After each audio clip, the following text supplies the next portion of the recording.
থানা পর্যায়ের একজন আওয়ামী লীগ নেতা এমপি হবার পর মাত্র ৮ বছরে স্বঘোষিত ৭,০০০ কোটি টাকার মালিক, যার বিরুদ্ধে সরকারি বেসরকারি থেকে শুরু করে মুক্তিযোদ্ধাদের জমি দখলের বিস্তর অভিযোগ। বলছি ঢাকা ১৪ আসনের সংসদ সদস্য আসলামুল হকের কথা। আতঙ্কিত স্থানীয়রা তার ব্যাপারে ভয়ে মুখ খুলতে নারাজ, তবে ক্যামেরার বাইরে দিয়েছেন অনেক জানা অজানা তথ্য। বাকিটুকু আশিকুর রহমান শ্রাবণ ও তাইমুর হাসান শুভর অনুসন্ধানী প্রতিবেদনে। আসলামুল হক ঢাকা ১৪ আসনের পরপর দুবার নির্বাচিত সংসদ সদস্য। জন্ম ও বেড়ে ওঠা খুব সাধারণ এক মধ্যবিত্ত পরিবারে। এমপি হবার আগে ছিলেন মিরপুর থানা আওয়ামী লীগের নিম্ন সারির এমন এক নেতা, দলের স্থানীয় অনেক কর্মী যার নাম জানত না। সংসদ সদস্য পদ নয়, হঠাৎ করেই যেন তিনি হাতে পেলেন আলাদিনের আশ্চর্য প্রদীপ, যার ছোঁয়ায় দখলে এলো বিপুল সম্পত্তি। অবৈধ দখল সহ নানা অভিযোগে তার নাম ঠাঁই পেল অভিযুক্তের তালিকায়। কিন্তু আদালতের কাঠগড়ায় দাঁড়িয়ে দম্ভ ভরেই আসলাম বললেন, এখন তাদের সম্পদের পরিমাণ ৭ থেকে ৮,০০০ কোটি টাকা।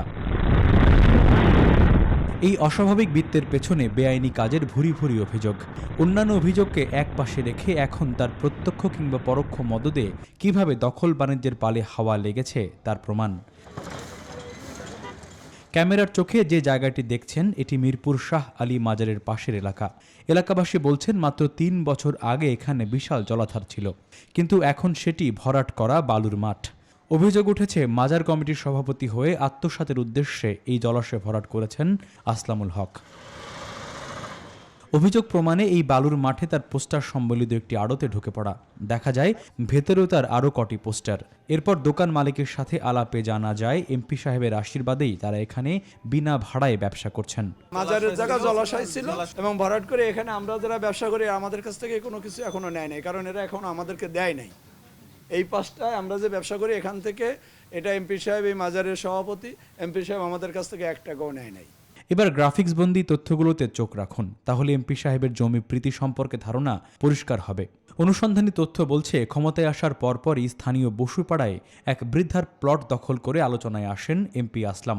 তারপর একে একে আনসার ক্যাম্প সংলগ্ন গণপূর্তের পুকুর ভরাট, বুদ্ধিজীবী কবরস্থান সংলগ্ন ৩ একর জলাশয় ভরাট, দারুসালাম থানার নতুন জায়গার পাশে ১৫ কাঠা জমি দখল, মাজার রোডের মাথায় বাতেননগরের গাবতলী মাঠ দখল, বাংলা কলেজের প্রায় ৪ বিঘা জমি দখল, কল্যাণপুর খাল দখল করে অবৈধ স্থাপনা, বুদ্ধিজীবী কবরস্থানের পাশে ওয়াকফা এস্টেটের জমিতে বালু ভরাট করেছেন তিনি। জল জঙ্গল ঘেরা এই জায়গাটির মালিক সরকারি বাংলা কলেজ।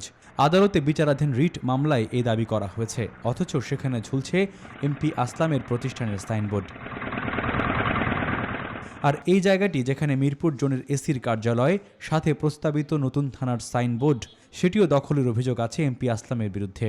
২ থেকে ২.৫ বছর আগে এখানেও জলাশয় ছিল, কিন্তু এখন সেটি ভরাট জমি।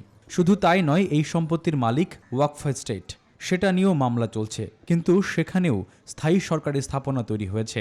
স্থানীয়রা বলছেন এটাই নাকি এমপি আসলামের দখলের স্টাইল। দখলের গল্পের শেষ পর্যায়ে থাকছে তার চেলাচামুন্ডাদের মাদক সাম্রাজ্যের তথ্য। এই ছবিতে মনোযোগী চোখ রাখলে দূর থেকে যা দেখা যায় সেটা একটা গাঁজা বিক্রয় কেন্দ্র। এখানে দিনের বেলাতেও ক্রেতা নেহায়েত কম নয়। আর এটি সেবন স্পট। দিনের বেলায় এখানে নিম্নবিত্ত লোকজন সেবন করলেও রাতে জমজমাট হয় সবার জন্য।